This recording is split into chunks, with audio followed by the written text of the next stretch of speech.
Contribuir los modelos de riesgos naturales para incrementar la participación de las compañías aseguradoras en el aseguramiento de los riesgos catastróficos. Y hoy tenemos la fortuna de tener un panel muy interesante. Contamos con 4 distinguidos expertos. En primer lugar, Mario Ordaz, a quien todos ustedes ya conocen, y bueno, es el padre, el creador de los modelos que hemos venido utilizando en el sector desde hace ya muchos años. Incluso ha participado en el desarrollo de muchos de los códigos de construcción que hay vigentes en la República. Álvaro Ortiz. Álvaro es un consultor independiente, es una persona que ha trabajado muy de cerca con el sector asegurador en muchos proyectos estratégicos, y incluso es la persona a la que AMIS encomendó hace poco tiempo, 2 meses, la elaboración de la propuesta de colaboración del sector asegurador privado con la Administración Pública Federal, el documento que entregó el presidente de AMIS al presidente Peña Nieto en la reciente Convención Nacional Aseguradora. Por cierto, es un documento que publicó AMIS, que les recomiendo a los que no lo han visto que lo consigan y que lo puedan revisar, porque trae cosas muy interesantes.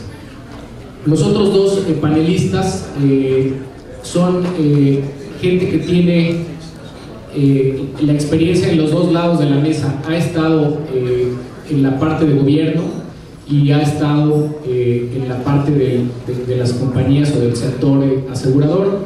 Darío, la biografía viene completa, no la voy a leer en ninguno de los casos, pero Darío fue titular de la unidad de seguros de la Secretaría de Hacienda y Crédito Público. En el pasado trabajó en Willis, en Londres, y bueno, ha estado involucrado en el G20, en la OCDE, en el manejo de los riesgos catastróficos a nivel internacional. Y Rubén Holfiger. Rubén también ocupó la dirección, digamos, del Fonden durante varios años, y ahora está trabajando en Swiss Re, encargado de la relación con los gobiernos, con las asociaciones de aseguradores. Y bueno, no hay prensa aquí, la idea es que se pueda platicar abiertamente las ideas.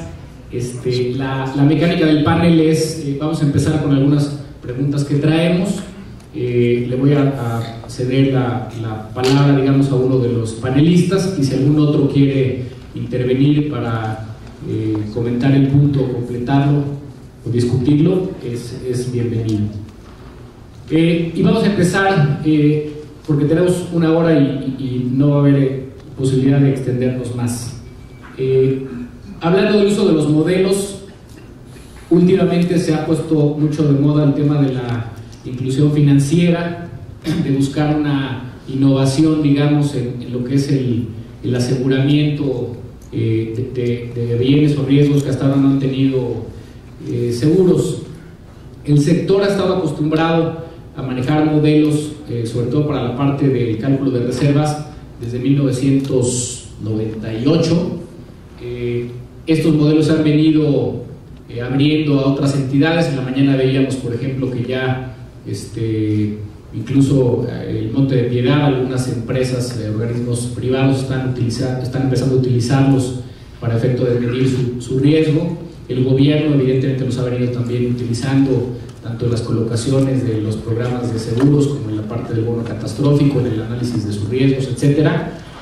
Y bueno, abriría ya con el tema fundamental, que es cómo creen ustedes que se puedan utilizar estos modelos por parte de las compañías aseguradoras para tratar de que se incremente el negocio, el aseguramiento de los riesgos catastróficos. Le pediría a Mario, si te parece, Mario, que nos dieras tu opinión en la parte técnica.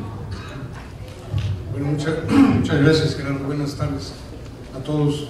Pues, digamos, yo creo que la utilización de modelos que midan el riesgo es una herramienta para perfeccionar, digamos, el mercado de seguros y, por tanto, pues, hacerlo más grande. Perfeccionar el mercado de seguros en el sentido de que el conocimiento del riesgo, mediciones técnicas del riesgo, seguramente llevan a decisiones en que el capital que se utiliza en este negocio esté mejor destinado, ¿no? Es decir, en cantidades más adecuadas, pagando los precios adecuados por la renta del capital, en los casos en que eso se necesita.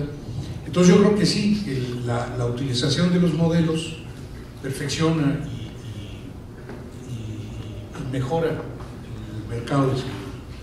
Dicho eso, entonces me gustaría hacer otra pregunta, que a ver si alguien me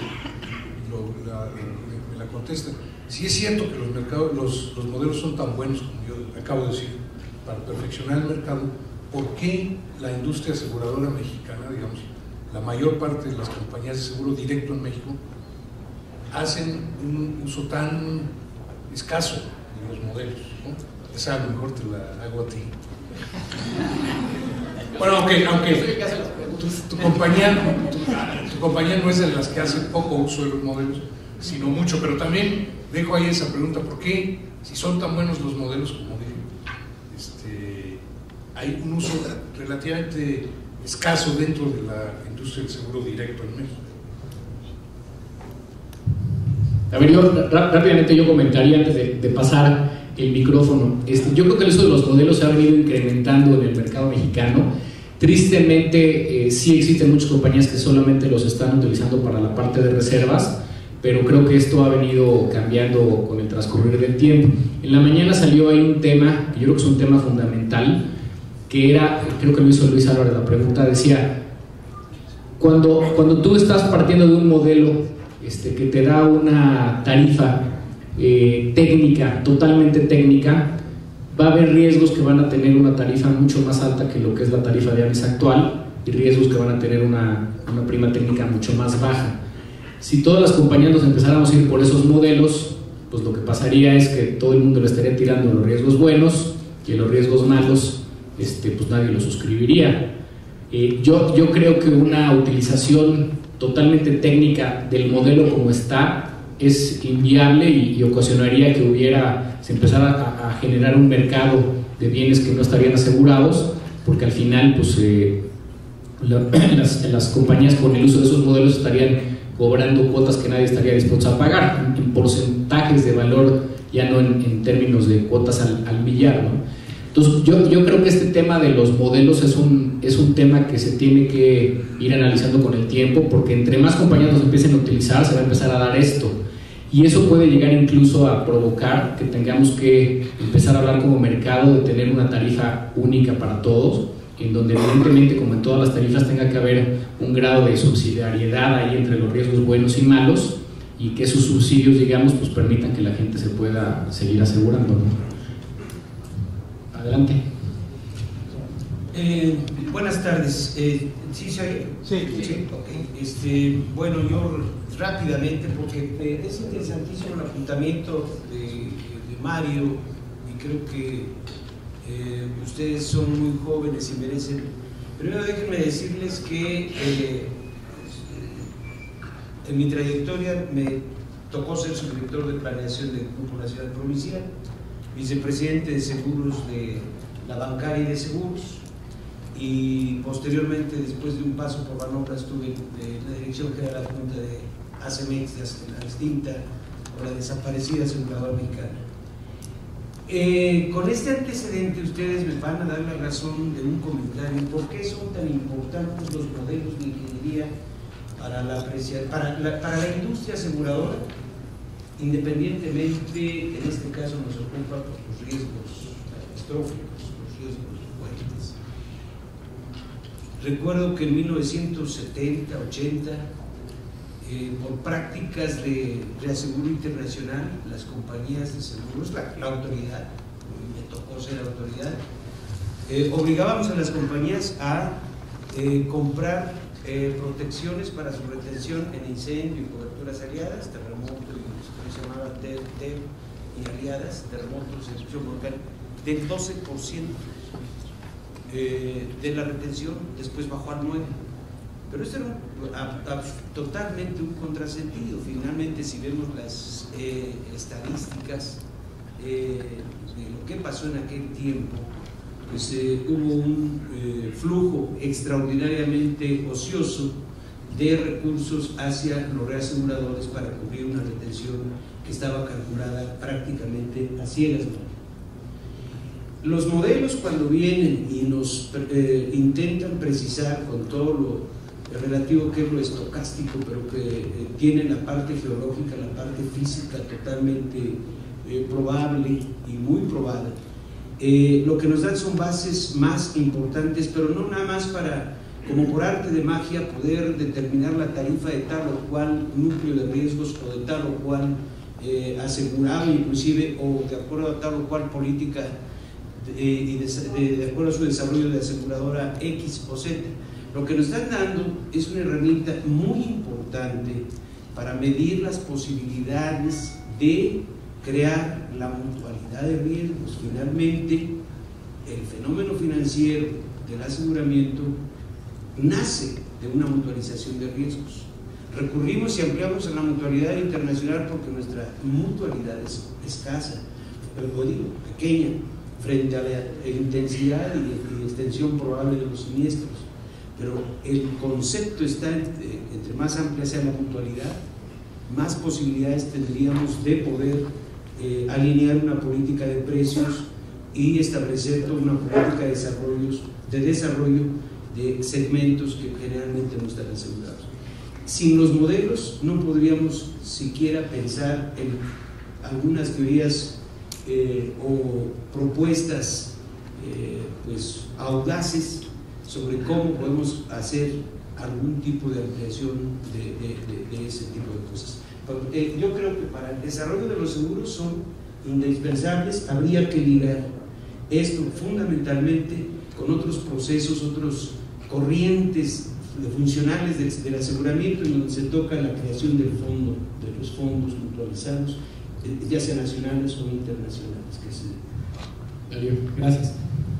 Yo coincido con el panel en el beneficio que han traído los modelos catastróficos al manejo eficiente del capital, las aseguradoras, y el apoyo estratégico que les da para suscripción más puntual, etc.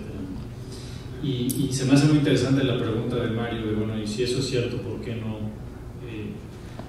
no vemos un mayor uso? ¿Por qué no vemos, sobre todo del lado de los asegurados, y quisiera ligar este tema de las tarifas, las implicaciones de las tarifas, con el uso del seguro para muchas otras cosas, ¿no? Para políticas públicas, etc.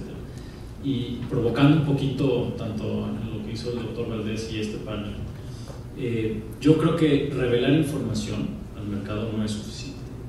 O sea, no es suficiente decirle a la gente, oye, estás parado en un lugar de riesgo, y pensar que la gente va racionalmente a internalizar esa información y va a tomar las decisiones adecuadas, ya sea pues, asegurarse más, asegurarse de otra forma, mover su casa de lado. No es suficiente, y no es suficiente no nada más en México, lo estamos viendo en muchos otros países. Cuando pegó Katrina en Estados Unidos, se dieron cuenta que 6 de cada 10 condados donde había una obligación de tener un seguro de inundación no tenían seguro, ni siquiera el seguro obligatorio estaba funcionando como política pública. Lo mismo pasó con Sandy. Entonces el debate de política pública, digamos, es si hay una falla de mercado en donde la gente tiene cierta miopía, y este es un término no despectivo, es un término más como economista, ¿no?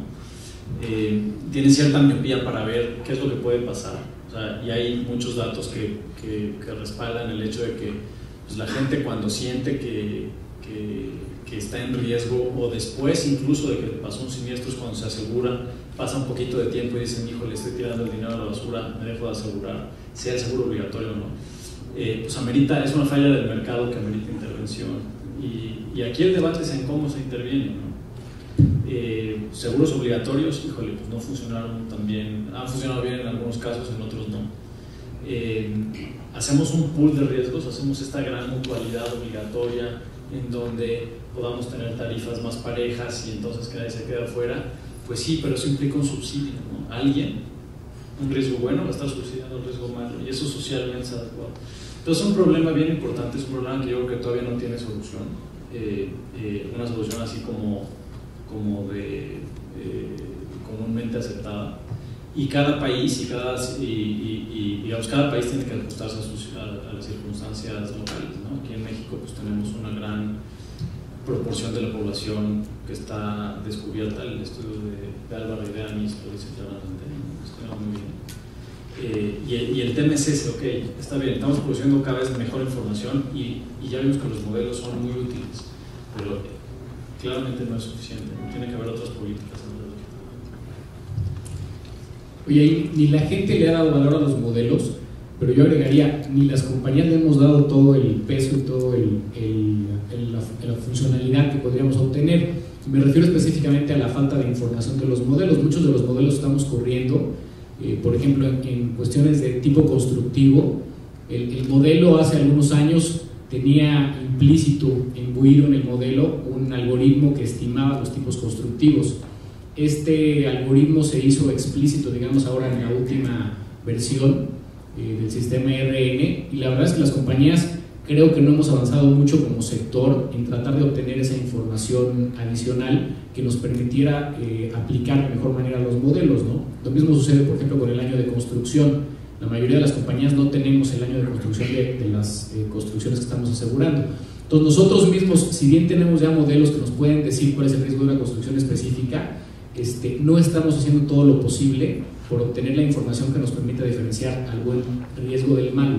Y yo creo que eso, a lo mejor, partiendo de lo que dice Darío, pues, finalmente ha permitido que siga existiendo la cobertura como tal, y que edificios que desde un punto de vista técnico no deberían estarse asegurando, pues sigan contando con una cobertura de seguro, ¿no? Yo creo que es un tema que tendrá que irse desarrollando con el paso del tiempo, y que, bueno, pues veremos ya si podemos acercarnos a modelos de seguro obligatorio. Yo también lo veo muy difícil, pero en la medida de que empiece a haber esta segmentación de clientes buenos y clientes malos, yo creo que va a empezar a haber una necesidad ahí de meter la mano como autoridad. Paso a otra pregunta, y aquí le pediría a Rubén su opinión. Hablando del Fonden, sería evidentemente deseable que el sector asegurador pudiera participar de mejor y de mayor manera lo que ha estado haciendo hasta ahora. Hasta ahora básicamente pues, algunos estados compran coberturas, pólizas para cubrir su parte del Fonden, pero pues fuera de eso no hay mayor participación de las compañías aseguradoras. ¿Cómo podríamos las aseguradoras subirnos al tema del Fonden? ¿Cómo podemos apoyar al gobierno en el aseguramiento de esos riesgos? ¿Y qué esperaría, en tu opinión, la autoridad de las compañías en cuanto a su participación? Sí, gracias, Gerardo. Yo empezaría por comentar que parece trivial, pero luego mucha gente no sabe qué es lo que cubre el Fonden. Yo preguntaría aquí si ustedes tienen claro, ¿saben qué es lo que cubre el Fonden? ¿Qué tipo de sectores o qué tipo de bienes o activos? Porque esa es la premisa básica para poder entender en dónde el sector asegurador debe participar y en dónde el Fonden no está, y que ahí sí pues tendría que ser más que complementario, tendría que ser un trabajo directo. El Fonden es un fondo creado para la atención a infraestructura pública. El único sector privado que le llamamos social que cubre el Fonden son las viviendas de la población de bajos ingresos. Es todo. Son la población de las viviendas catalogadas como en pobreza patrimonial por Cedesol. Es decir, es aquella población, y la política pública, la visión que se tuvo en el 99 cuando se crearon, si bien el Fonden se creó en el 96, no tuvo reglas de operación y tuvo un esquema financiero como lo tiene el día de hoy hasta el 99, donde se dan sus primeras reglas de operación. Su visión fue, ¿por qué solo las viviendas de la población de bajos ingresos? Porque son aquellas personas que no tienen recursos para acceder a un seguro privado, son aquellas personas que están limitadas en sus capacidades, inclusive las básicas elementarias. La capacidad patrimonial es que no tienen siquiera para poder llegar a tener una vivienda propia, o es porque está subsidiada, o es porque vive en una zona irregular, etc. Entonces ese es el enfoque. ¿Por qué? Porque el otro segmento que la línea es complejo de definir quién entra aquí y quién de aquí arriba ya no le toca el seguro. Es un tema complejo que no existe, y ahí por más modelos que se tengan para definir, y ahí yo no soy experto en modelos, pero yo lo veía en todos los desastres, dejas esta población fuera, pero de este lado no, porque este lado está considerado como pobreza patrimonial, pero la colonia de al lado no, las dos se inundaron, los dos perdieron sus casas. A lo mejor la diferencia de zona de segmento alguien arbitrariamente lo puso, pero a lo mejor pues, no hay diferencia alguna realmente en el ingreso, en la calidad de vida de la gente, ¿no? Un tema muy complejo, que entiendo que Sedesol, además de utilizar diferentes modelos para definir qué es pobreza patrimonial, se tiene que hacer un censo en campo y se tiene que hacer un estudio socioeconómico de cada una de las familias afectadas para poder llegar a una decisión que al final de cuentas requiere un criterio muy, muy claro de qué se va a hacer y qué no. Es un poco lo que quería comentar, el tema de qué es el Fonden primero. El Fonden está enfocado precisamente a la reconstrucción de bienes públicos, llámese infraestructura federal, estatal y lo municipal. Porque el Fonden, lo mismo que platicaban ahorita del tema de incentivos y falta de seguro, el Fonden se crea como una iniciativa para decir, no podemos seguir como gobierno desviando recursos ordinarios para atender los desastres, porque no cumplimos metas, porque no terminamos los programas, porque tenemos que crear deuda, etcétera. Pero a la larga se crea un fondo cuyo monto anual o programado, digamos, para la atención de los desastres, que era lo que veíamos, un año sobraba y otro año faltaba. Entonces de ahí precisamente la idea, la iniciativa de decir cómo compramos esquemas de transferencia de riesgos que nos permitan lograr tener un colchón adicional del sector privado que permita cubrirnos en los años pico. Yo diría que una de las tareas inacabadas que se tienen por parte del sector privado, y ahorita platicamos del tema de calidad de información, pues es precisamente tener claridad sobre los riesgos que está cubriendo el Fonden, que el mercado privado tenga acceso a la información y pueda conocer con detalle, para que pueda analizar por su parte su interés o no, su apetito o no, pero tener mucha claridad sobre a qué le estarán entrando. Yo recuerdo los primeros años, o el primer año, digamos, de la intención de colocar el seguro que cubriría el Fonden, una iniciativa, como bien comentaba, no recuerdo quién ahorita comentaba, creo que fue Darío, igual el gobierno piensa igual, pues todos somos seres humanos. ¿Qué sucede? Un año muy malo, 2010, con una desviación del gasto 7-8 veces el gasto promedio del Fonden en ese año, y ahí se toma la decisión, ¿no? O sea, vamos a comprar un seguro porque no podemos estar gastando año con años pico, estar perdiendo.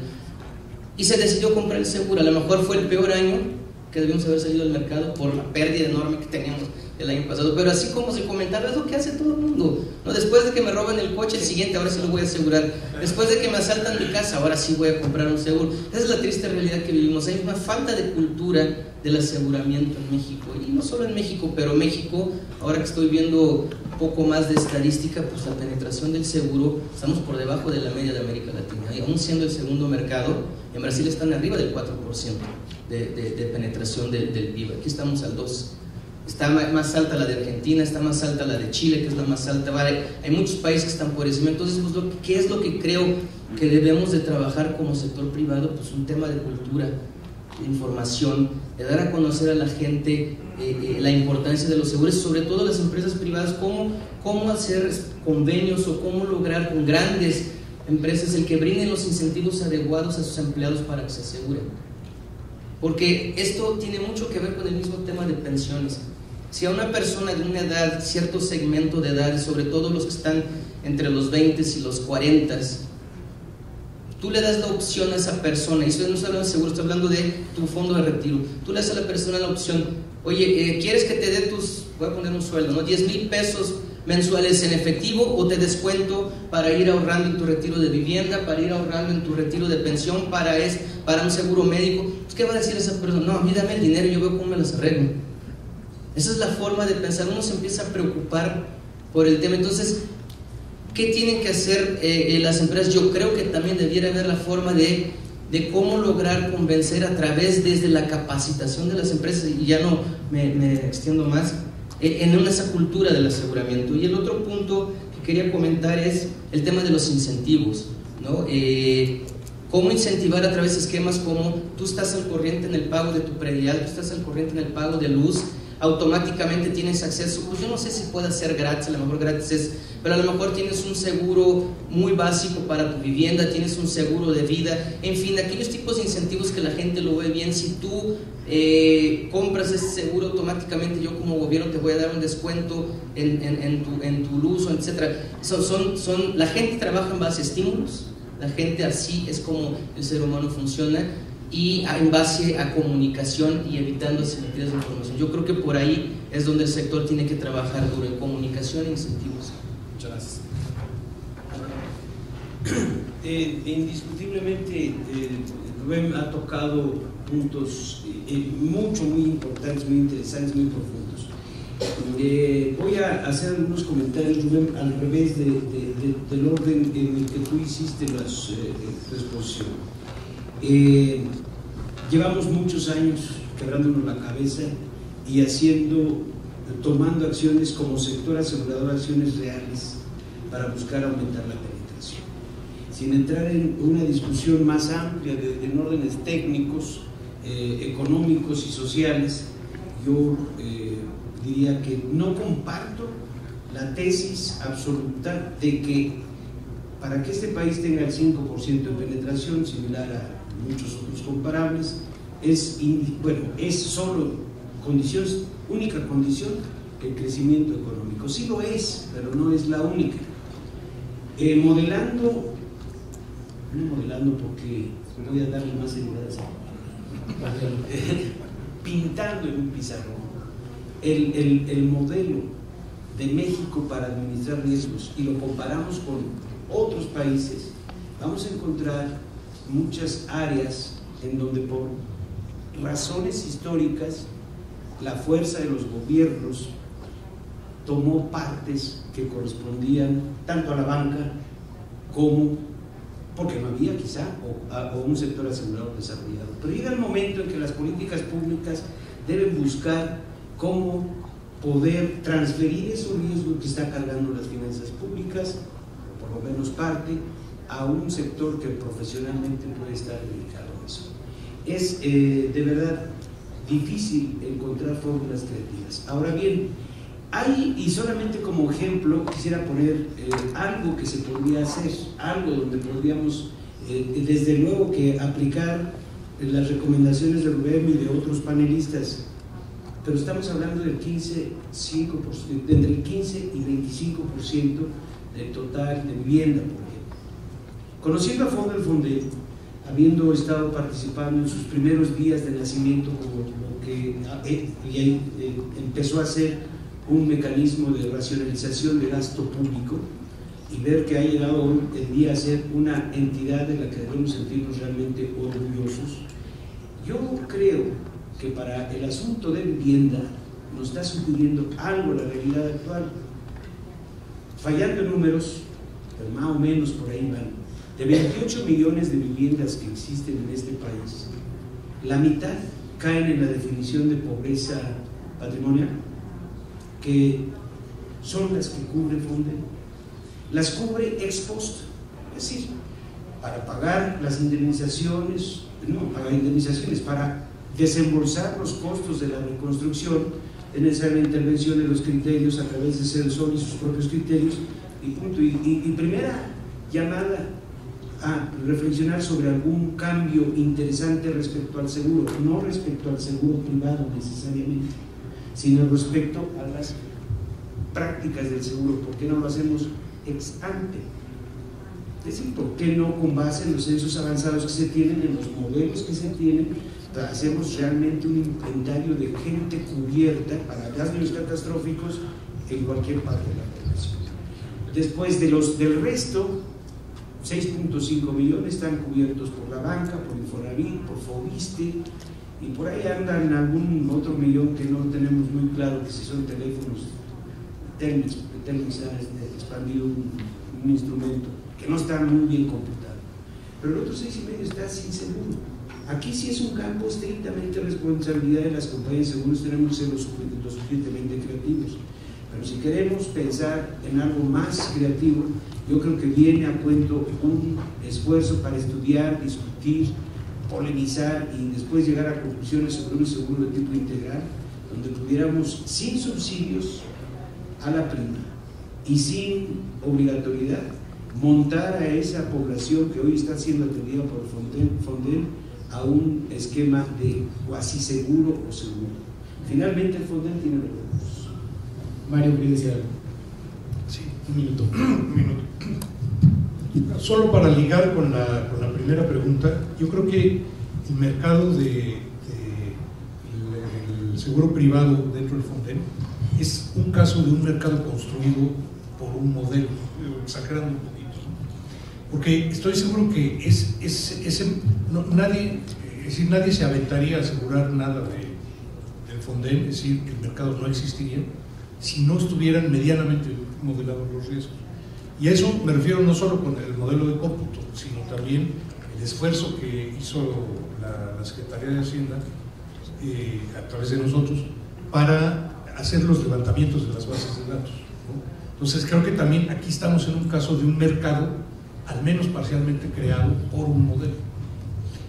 Otra manera de verlo es que mientras que cuando esta información ha fluido y el modelo, los resultados del modelo han fluido bien, ha sido posible la colocación de capital privado en el aseguramiento del Fonden, me refiero a las coberturas de exceso de pérdida.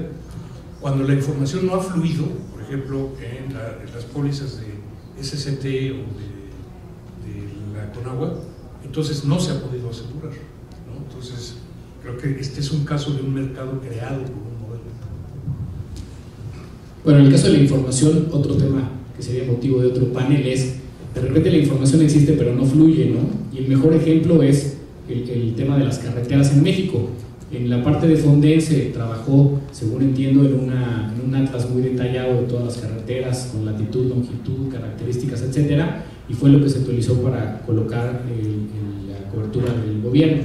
Sin embargo, cuando sale la licitación de la propia Secretaría de Comunicaciones, ellos dicen que la información pues es la que tienen, que no es completa y pues apéguese a bases, ¿no? Como siempre dicen en las... Entonces, yo creo que ahí hay un manejo también que habría que entrar a ver. En cuanto a esto que mencionabas de los modelos, hoy en la mañana nos levantamos con la noticia, ya por ahí alguien lo comentaba en la mañana, que el Coordinador Nacional de Protección Civil de la Secretaría de Gobernación, un puesto muy importante, declara en una entrevista al Economista que el gobierno está peleando contra las aseguradoras para que le paguen su programa Multicat, y dice incluso que el Banco Mundial está haciendo las funciones de mediador, como lo haría con TUSEF, ¿no? Sale en el Economista de hoy, la página 42, para quien lo quiera ver. Yo preguntaría ahí, ¿estos modelos que se están manejando son adecuados? ¿Se están entendiendo por parte de quien los está comprando? ¿Se tienen entendidos los riesgos que llevan aparejados, como podría ser, por ejemplo, el riesgo base que tiene el bono catastrófico? Y me gustaría aquí, Darío, que tú nos pudieras comentar al respecto. Bueno, yo separaría un poco lo que es el modelo de lo que es la cobertura. O sea, el modelo es una herramienta para determinar con la mejor información posible la tolerancia al riesgo de un agente económico y en función de esa tolerancia ver cuánto transfiere, cuánto se queda, ¿no? O sea, la cobertura es una cosa que yo creo que la referencia a la noticia de la mañana es la cobertura, y la otra es sobre la propia construcción del modelo. Yo creo que en términos de la construcción de la cobertura, y no necesariamente está esa expertise en CEBOP, sino es más bien en Hacienda y en el comité técnico de Fonden, donde participa CEBOP, Banobras, Hacienda. Yo creo que ahí se ha ido sofisticando muchísimo el conocer la tolerancia al riesgo y el conocer cuál es la mejor forma de transferir. No se nos pierda de vista que las transferencias de riesgos del Fonden son parte de una gestión de riesgos activa del gobierno federal más compleja, que involucra manejo de deuda, que involucra coberturas de petróleo, que involucra varias estrategias para estabilizar el balance económico del gobierno. Yo diría que en ese sentido yo creo que está bastante conocido. En términos del riesgo de base, el riesgo de base siempre es muy polémico. O sea, al final de cuentas todos los modelos y sobre todo los paramétricos, que en este caso estamos hablando de modelos paramétricos, pueden ocurrir eventos severos que no están modelados y causar cierta destrucción. Y lo que uno busca como al usar esas herramientas es pues, que sea mínima la diferencia entre un evento severo y las pérdidas efectivamente observadas. Ha habido en México eventos muy cercanos a cumplir los parámetros digamos, de modelados de riesgos protegidos, pero que no causaron una destrucción muy fuerte por sí solos. Entonces tú puedes decir, bueno, tengo riesgo de base, pues a lo mejor sí, porque se quedaron un poquito lejos, pero no tuve tampoco muchas pérdidas. Y un poco lo que se tiene que buscar es que tampoco se cobre un seguro que no debe de pagar, porque a la larga acaba encareciendo la dinámica. Entonces, el riesgo de base siempre hay que verse con muchísimo cuidado, es calibrar de la manera más adecuada posible el parámetro o el evento que se está modelando con las pérdidas efectivamente tomadas por el ente. Oye, pero a mí sí me llama mucho la atención. El comentario en la mañana a mí me parece algo grave como sector, primero porque nos avienta la responsabilidad de un tema que no es nuestro, ninguna aseguradora privada está metido en esto, es Agroacemex quien está dando la cobertura, pero a mí lo que más me preocupa es que la gente que tiene en teoría la responsabilidad de hacer la prevención de riesgo, de hacer la administración de riesgo, de conocer las medidas que haya que tomar, digamos, después de un evento de este tipo, pues no conozca que un bono catastrófico tiene un trigger y que si se activa se paga y si no se activa no se paga. Entiendo y que no se activó y finalmente pues eso es como un volado, se gana o se pierde, si se gana se paga y si no se gana no se paga. Entonces, desde el punto de vista del modelo con el que se construyó el bono, me queda claro que es un modelo correcto, pero sí me preocupa el que yo creo, en mi opinión, y es una opinión estrictamente personal, el que se hagan este tipo de comentarios en el sentido de querer cobrar algo que no corresponde, pues sí preocupa. En cuanto al riesgo base, Mario, yo te pediría si nos pudieras ahí dar tu opinión de si esto está bien medido o no en los bonos catastróficos que se han estado manejando. Sí, bueno, yo creo que no, yo creo que no está bien medido, ni bien ni mal, o sea, no se ha hecho el intento por medir el riesgo de base. Yo creo que eso tiene un origen histórico, que es que cuando se diseñó y se colocó el primer bono catastrófico, que era el bono catastrófico del temblor, digamos, no había las herramientas para hacer la medición del riesgo de base, es decir, no teníamos el R-Fonden, ¿no? Entonces, se hicieron las cuentas que son relevantes para el inversionista, no las que son relevantes para el tomador del riesgo. Ahora las cosas han cambiado, yo creo que con el desarrollo que ha tenido el R-Fonden y las bases de datos que se juntaron como resultado de este esfuerzo, estamos en posibilidad de hacer una medición bastante técnica del riesgo de base. Yo tengo la impresión de que si lo hiciéramos llegaríamos a la conclusión de que es excesivo con los instrumentos como están ahorita. Pero pues eso es conjetura, ¿no? Habría que hacerlo y habría que discutir esa conclusión. Me encanta Mario, perdón, coincido totalmente contigo. Con una sola acotación, quizá en el camino nos encontremos el difícil problema de conciliar la efectividad y transparencia con el inversionista, hablando de los carbones, con la transparencia y efectividad del lado. Pero eso es un reto que nos vamos a poder abordarlo hasta tener una buena medición de riesgo base. Pero ahora, pensando el tema, yo me atrevo a pensar, y esto es un comentario pues, a lo mejor medio subjetivo totalmente. Y me atrevo a pensar que ahí llegó una confusión respecto a coberturas. No creo que estén hablando del carbón, pueden estar hablando de la otra cobertura, porque inclusive hay declaraciones de hace un mes o hace no sé cuánto, la Secretaría de Hacienda que dijo no llegamos al trigger, que es el nivel más alto que está usando México entre el tipo de cat bonds, está usando cuando el trigger es arriba del super puro, el más puro, el que es transparentísimo para el inversor. Entonces está todo dar para él, para este lado tiene sus asegúres. Pero bueno, ¿por qué los aseguradores no quieren pagar comillas? ¿Por qué la Secretaría de Hacienda, el gobierno federal en general, independientemente de que esto es un paquete o forma parte de todo un paquete de estrategia financiera y de magnífica administración de fondos públicos que se estructura con esto, pues yo siento que hay habilidades y capacidades que estamos desperdiciando en el sector asegurador, hasta viéndolo en un tema que no es objeto de esto, hasta desde el punto de vista político. Entendemos que el agente financiero es Abracemex para hacer el fronting, porque es la compañía 100% del Estado, por cierto, a nosotros nos tocó crearlo, y ahora ya anda haciendo catbones, anda haciendo todo esto.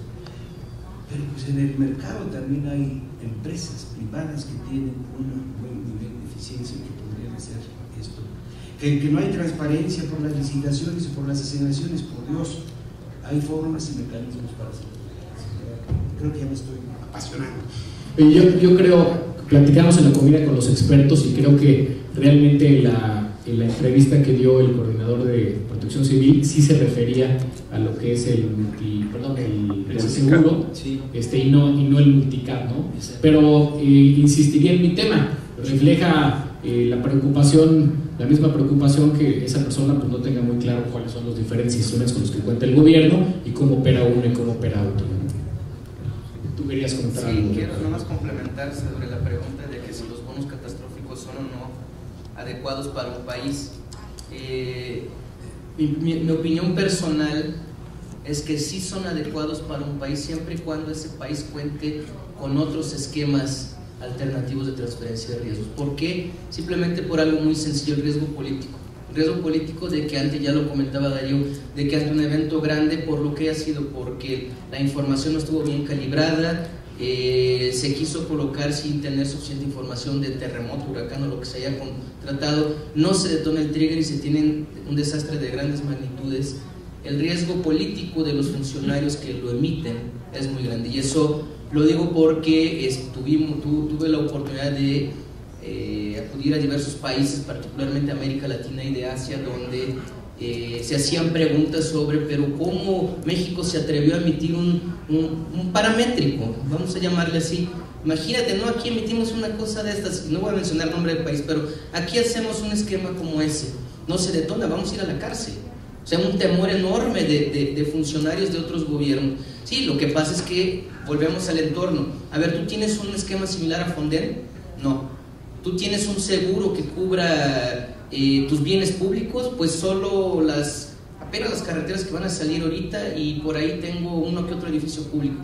Entonces realmente eso se torna una cuestión sumamente compleja el que puedas tú decir voy a contratar un bono catastrófico cuando no cuento con otros instrumentos que puedan hacer frente a esto. Al final de cuentas todo debe complementarse, nunca debemos de poner, como dice el dicho mexicano, todos los huevos en una sola canasta, debemos de diversificar incluso el análisis, la transferencia de los riesgos, ¿no? Eso es un punto que creo que resulta importante cuando hablamos de un país. Ahora, entrando al nivel estatal,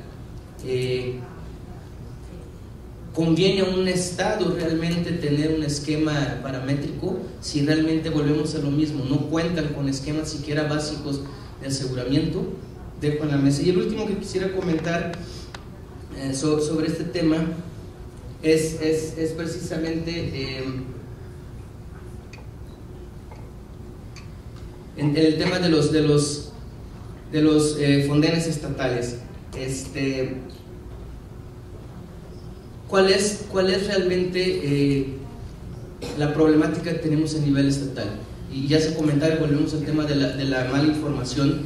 Los estados, por un lado, señalan que no cuentan con recursos para comprar esquemas de aseguramiento, pero tampoco los estados hacen un esfuerzo por contar con adecuados análisis de riesgos o información. Ya no entremos al análisis de riesgos, ni siquiera cuentan con un inventario adecuado de sus bienes, ¿no? Entonces, por más que uno quiera buscar cómo ayudar a un estado a que pueda tener un esquema adecuado, pues si no cuentan con información, pues va a ser muy difícil que algo les apetezca, porque pues el precio va a terminar siendo demasiado alto como para lo que están buscando. Pero volvemos al tema de los atlas de riesgo, volvemos al tema de la estrategia de gestión de riesgos del Fonden, que son instrumentos que lo que buscan es, debes de contar con adecuada información de todo aquello que quieres asegurar. Y el último punto, en el nivel de los estados, la falta de conocimiento, y de muchos otros países, no solo de los estados mexicanos, la falta de conocimiento de lo que es un esquema de transferencia de riesgos. Es impresionante ver la falta de conocimiento. Todo el mundo quiero comprar hoy un seguro,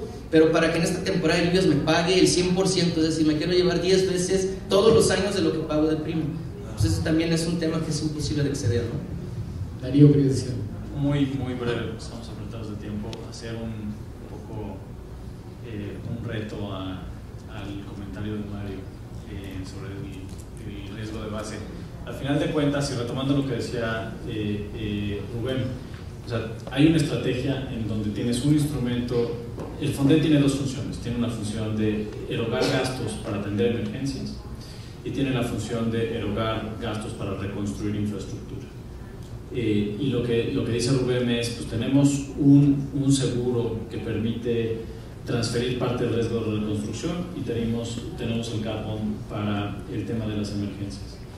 El riesgo de base es un riesgo, en definición muy sencilla, es pues, que tengas eventos que te produzcan pérdidas significativas que no hayas modelado. Las pérdidas en el lado del carbón son de emergencia. O sea, aquí estamos hablando de cuánto le cuesta a México una emergencia por cierto tipo de eventos. Yo creo que en la raíz, digamos, del modelo del carbón tomaba en cuenta experiencia histórica de terremotos que pasaron en México y en otros países, y de ver, bueno, cuando pasa ese terremoto, cuánto cuesta movilizar a la gente, cuánto cuesta darles albergue, cuánto cuesta llevarles agua, etc. Esa es la pérdida que enfrenta el gobierno. Yo estoy de acuerdo que se pueden tener modelos más finos de eventos, pero la experiencia de cómo atender una emergencia, que es al final el segundo elemento del riesgo de base, pues es muy difícil refinarlo. No es suficiente tener un mejor mapa o una mejor modelación de terremotos y huracanes, ¿no? Necesitarías llevarlo hasta el último tramo. Cambio de tema por tiempo. Hablamos de los atlas de riesgos.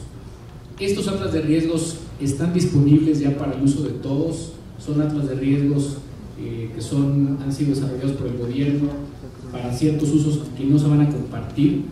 Y hablando también de la parte del modelaje en cuanto a los reglamentos de construcción, de repente los modelos nos dicen que tenemos unas construcciones pésimas, seguimos viendo obras que no cumplen con ninguno de los reglamentos.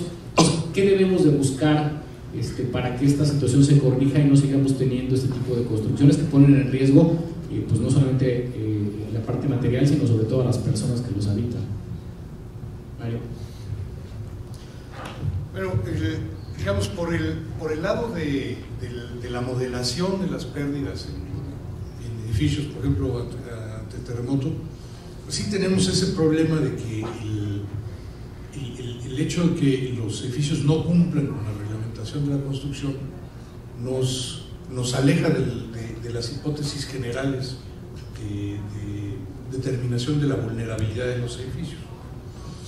Es decir, los modelos generalmente operan como si las estructuras se diseñaran como debe ser. No exactamente, porque también hay calibraciones empíricas, ¿no? Es decir, hay controles empíricos de daños observados durante temblores que nos dan un cierto control. Esa es la manera en que hemos tratado de resolver ese problema con controles empíricos, pero la verdad es que la verdadera solución es que el gobierno se ponga las pilas, ¿no? Es decir, que el gobierno regrese, vuelva a tomar, si es que alguna vez la tuvo, su función de garante de que se cumplan los reglamentos de construcción. Yo tengo la impresión de que actualmente, básicamente en todo el país, el gobierno ha esencialmente renunciado a esa función, ¿no? Simplemente no lo toma en cuenta, ¿no? Por ejemplo, en el caso de la Ciudad de México, ha deliberadamente, explícitamente renunciado a esa función y la ha delegado a los directores responsables de obra en un mecanismo que pues, no ha funcionado muy bien, ¿no? Entonces yo creo que esa es la verdadera solución, ¿no? Ahora que nos decía el doctor Carlos Valdés sobre las enormes inversiones que hace el gobierno para reconstrucción y las muy limitadas inversiones que se hacen para prevención, bueno, una que el gobierno podría hacer para prevención y que se podría hacer casi a costo cero es hacer que se cumplan las normas de construcción. Eso quizá lo podría hacer el gobierno a costo cero. La verdad es que no lo hace, el gobierno ha renunciado a eso y pues no hay de otra, digo, él es el único encargado para eso, no lo podemos reemplazar en esa actividad. Otra idea en ese mismo sentido, lo que nos mostraba el doctor Valdés pues es el gasto del FOPREDEN en temas de prevención, que digamos es un rubro de gasto del gobierno de varios que se gastan en prevención. Uno muy grande es todo el presupuesto de mantenimiento de infraestructura pública que tiene la SCT, Conagua, etc. Ese rubro de gasto es mucho más grande de lo que nos mostraban hoy y creo que no se hace en México, no se hace que yo sepa en ningún otro país, pero es un rubro de gasto que debería de relacionarse con los atlas de riesgos y con los gastos en reconstrucción, porque al final de cuentas el presupuesto, los pesos fiscales que tiene el gobierno los puede canalizar o con mayor efectividad para fortalecer la infraestructura, para subir los estándares, para que no se destruya con los siguientes eventos, o puede esperarse a reconstruirla a través del FONDEN. Esa decisión no se está tomando, desde mi punto de vista, en mi opinión, no se está tomando con toda la información disponible al gobierno, no se está tomando con toda la coordinación adecuada. Y yo creo que sería de las políticas de mayor impacto el que efectivamente fluyera la inversión a prevenir desastres para tratar de minimizar el gasto en reconstrucción. Yo quisiera, si me permites, complementar antes de que se me vaya la idea, complementar lo que comenta Darío en base a los programas preventivos. Efectivamente, el FOPREDEN es uno que es un programa pequeño porque tiene poco tiempo de existir realmente. No hay que perder de vista algo, el FONDEN como Fondo de Reconstrucción, desde casi su origen, año 2001, 2002, tiene una figura que se llama mejoras y adiciones, que no es más que un componente meramente o 100% preventivo, que lo que busca es que lo que se reconstruya se reconstruya mejor, que desafortunadamente en muchas ocasiones no alcanza el recurso para que pueda aterrizarse la mejora al 100%. La figura está prevista y es una gran herramienta preventiva. Existen otros programas como el programa de protección a centros de población de Conagua, que tiene un presupuesto de miles de millones de pesos, que tiene un enfoque 100% preventivo. Lo que yo quisiera comentar aquí es, en 2012 se firmó un acuerdo del gobierno mexicano con el Banco Mundial, donde precisamente lo que se buscaba era que el Banco Mundial nos ayudara a desarrollar una metodología que permitiera analizar todo el gasto preventivo. Primero definir qué es prevención y qué es, como comentaba ahorita Darío, vamos a incluir en esa metodología mantenimiento. Mantenimiento no debe considerarse como prevención. Prevención es igual a reducción de riesgo, transferencia de riesgo, los seguros, el cat bond debe de considerarse dentro de ese rubro. Primero definamos la metodología, porque hemos visto en muchos foros internacionales la famosa frase de que por cada peso que invierto en prevención me voy a ahorrar 5 o 7 en reconstrucción. Yo duré 9 años buscando la fuente, buscando la metodología, el cálculo de eso, y no hay absolutamente una forma. Entonces lo que buscábamos es cómo sí tener una metodología clara, transparente, que una vez que nos pongamos de acuerdo qué incluimos como prevención, se pueda hacer. Lo que sí va a hacer es un análisis para concluir, lo que sí va a hacer es un análisis del presupuesto federal de los últimos 10 años para poder desmenuzar del presupuesto qué programas tienen un enfoque preventivo y qué porcentaje, cuánto suma al año la inversión que hace México, al menos a nivel federal, iba a empezar la primera parte del estudio, en prevención, eso cuánto implica respecto al PIB del país, y sobre todo para conocer cuánto invertimos y si estamos invirtiendo bien o realmente la inversión preventiva que se está haciendo no está dando frutos. Aquí yo le haría el comentario aquí a Carlos Valdés, porque sería importante que dieran seguimiento a ese estudio, porque creo que sobre todo el CENEPRED es sumamente beneficioso para que de ahí sea, digamos, la punta de lanza para continuar con ese estudio, porque como comentaba Darío, muy cierto, existen muchos programas preventivos que no tienen catalogado eso, por ende no se toma en consideración. Yo creo que aquí el sector asegurador también tiene algo que hacer. En el momento que nosotros como sector empecemos a reflejar en cuotas o en el no aseguramiento incluso de las construcciones tan mal hechas que no cumplen con los reglamentos, pues evidentemente también el inversionista o quien está haciendo una construcción pensará dos veces si respeta o no respeta el reglamento, ¿no? Yo creo que pues todas las partes aquí tenemos una tarea pendiente para tratar de que los reglamentos se cumplan y que las construcciones al final sean más seguras para las personas y para los bienes. Tenemos 3 minutos para preguntas, no sé si alguien tenga alguna. Aquí hay una.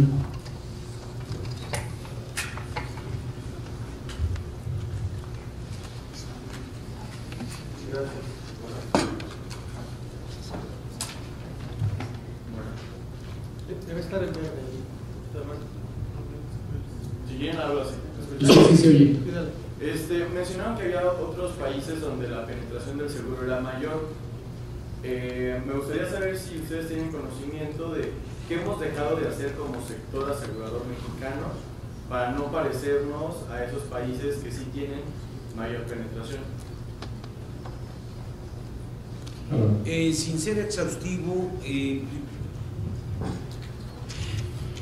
hay países que tienen un perfil muy cercano a México, pero el 70-80% de los países, por ejemplo, en los seguros de personas, la seguridad social no está vinculada al asunto del trabajo y por lo tanto no está dada como una transferencia de riesgo de entes productivos para los riesgos de trabajo, para los riesgos de sobrevivencia. En otras palabras, si nosotros queremos ser comparables con algún otro país de estructura diferente, tendríamos que sumar a las primas de seguros privadas algunas de las primas, por lo menos algunas de las primas de la seguridad social.